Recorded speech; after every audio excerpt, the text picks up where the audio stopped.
Dear student, आप सभी का आज के सेशन में स्वागत कर रहा हूं। आज के सेशन का जो क्वेश्चन है वह इस प्रकार है कि निम्न लिखित 4D 5PP 5F एवं 6P के कक्षकों के ऊर्जा का सही घटता हुआ क्रम क्या होगा। तो इस क्वेश्चन का जो आंसर है डियर स्टूडेंट वो अफाबाउ रूल से रिलेटेड है। तो इस तरह से ये सीक्वेंस दिए गए हैं, ऑप्शन दिए गए हैं सीक्वेंस के, इसमें से कौन सा सही है यह आपको पता लगाना है।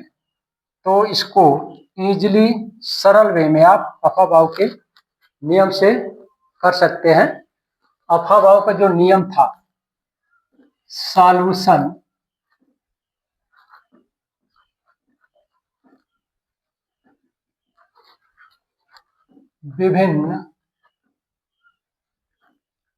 विभिन्न कक्षकों मतलब SPDF कक्षकों में इलेक्ट्रॉन का भराव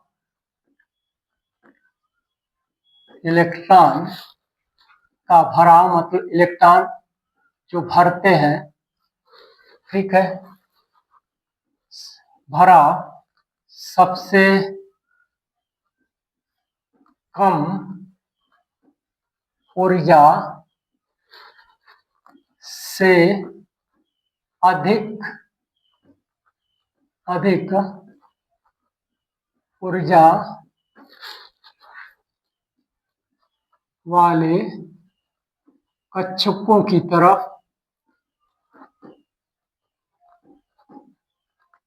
और होता है। ये 60 में अफाबाउ का नियम है। कहने का मतलब यह है कि इलेक्ट्रॉन जो भरते हैं SPD विभिन्न कक्षकों में, उसमें जो इलेक्ट्रॉन का भराव होता है तो ऊर्जा के सीक्वेंस में होता है। सबसे पहले कम ऊर्जा स्तर में इलेक्ट्रॉन जाता है, फिर उससे अधिक वाले में जाता है। इस तरह से क्रमिक भराव होता है ऊर्जा स्तर के बढ़ते हुए क्रम में। ये कौन बोलता है? अफाबाउ नियम। इसको अफाबाउ का नियम बोला जाता है। अफाबाउ नियम ये होता है। तो इस नियम के आधार पे कक्षकों में क्या होता है, इलेक्ट्रॉन का फीलिंग होती है। और अफाबाउ के नियम को ही एक दूसरा रूप है N+L नियम। अफाबाउ का N+N नियम भी है। सरल अफाबाउ का N+L नियम, ठीक है। तो इस नियम से सरलता से इस क्वेश्चन को सॉल्व किया जा सकता है। जहां पर n क्या है, ये है प्रिंसिपल क्वांटम संख्या। l क्या है, एजीम्यूचुअल क्वांटम संख्या, दिगंती क्वांटम संख्या। तो ये नियम क्या बोलता है कि जिस कक्षक के लिए N+L का मान कम होगा, इलेक्ट्रॉन पहले उस कक्षक में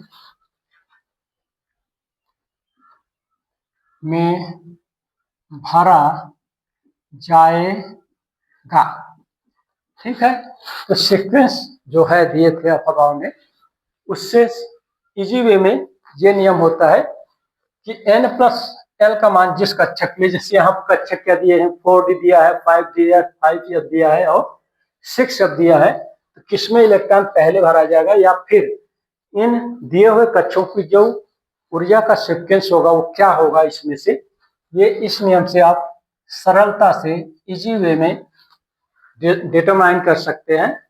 तो यहाँ पर 4 कक्षक दिए हैं, 4D है, एंड क्या है 5P है, एंड क्या है 5F है, एंड लास्ट है 6P। ऐसे 4 क्वेश्चन दिए हैं। तो 4D के लिए N+L का मान क्या होगा? तो प्रिंसिपल क्वांटम संख्या यहाँ पर 4 है, मतलब n का मान क्या है यहाँ पर 4 है। L जो होता है एजिमुथियल का मान, एजिमुथियल L के 0 मान के लिए S कक्षक, 1 के लिए P कक्षक, 2 के लिए D कक्षक एंड 3 के लिए F कक्षक होता है। तो इस तरह से यहाँ पर 4D n का मान इतना दिया है, तो D कक्षक के लिए P ऑर्बिटल के L का मान क्या होगा 1 होगा, ये हो जाएगा 1, दोनों का सम क्या हो गया 5 हो गया। इसी तरह से 5P कक्षक के लिए ऊर्जा का जो स्तर होगा, यहाँ पर n की वैल्यू 5 है और P की कक्षक यहाँ पर D है, D के लिए 2 है, यहाँ पर 2 आएगा, ये हो जाएगा 6 हो जाएगा, 4 + 2 6, और यहाँ पर 5 हो गया। P के लिए L की वैल्यू कितनी होनी चाहिए 1 होती है, इन दोनों का सम क्या हो जाएगा 6 हो जाएगा। ठीक, 5 + 1 6। इसके लिए 5F के लिए क्या होगा 5 प्लस का F के लिए जो वैल्यू होगी वो 3 होगी, 5 और +3 8 हो जाएगा। 6P N की वैल्यू 6, P की वैल्यू कितनी होती है 1, ये हो जाएगा 7। तो इस तरह से दो कक्षक यहाँ पर सेम है, यहाँ पर 4D और 5P के लिए N + L का मान समान मतलब सेम है। ऐसी परिस्थिति में जिस कक्षक में यहाँ पर जिन दो कक्षकों के लिए N + L का मान बराबर होता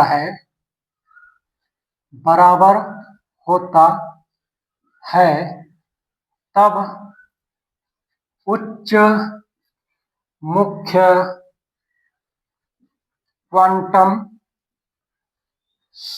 क्वांटम संख्या वाले कक्षक की ऊर्जा अधिक होती है। इसका मतलब ये है, जैसे यहाँ पर 4D है 4D एंड 5 के लिए 5P के लिए जो N + N का मान है सेम है।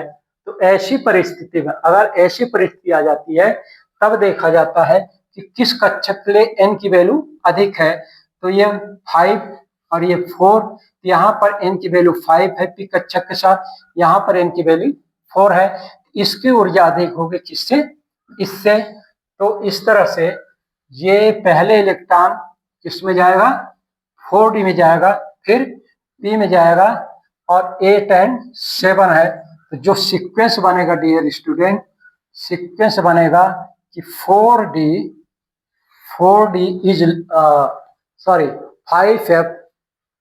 5F8 है।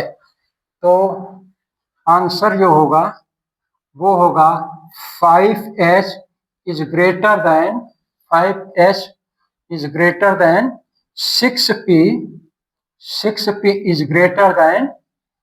5P is greater than 4D। कहने का मतलब कि सबसे बाद में सबसे पहले इलेक्ट्रॉन कहाँ जाएगा D कक्षक में जाएगा। इस तरह से इस आंसर का डियर स्टूडेंट आंसर होगा। और ये जो ऑप्शन है वो किसमें दिया है 5F 6P 5P and 4D, ये पहला ऑप्शन ही आंसर है इसका। तो इस तरह से ये हो जाएगा ये ऑप्शन। तो N + N नियम के आधार पे आप बहुत ही जल्दी से क्या निकाल लेंगे कक्षकों की ऊर्जा का स्तर, किस कक्षक की ऊर्जा अधिक होगी, किस कक्षक की ऊर्जा कम होगी। इस तरह से डियर स्टूडेंट इस क्वेश्चन का आंसर हुआ। और नेक्स्ट वीडियो में आप सभी के लिए एक नए क्वेश्चन के आंसर के साथ पुनः इंटरेक्ट करूंगा। धन्यवाद।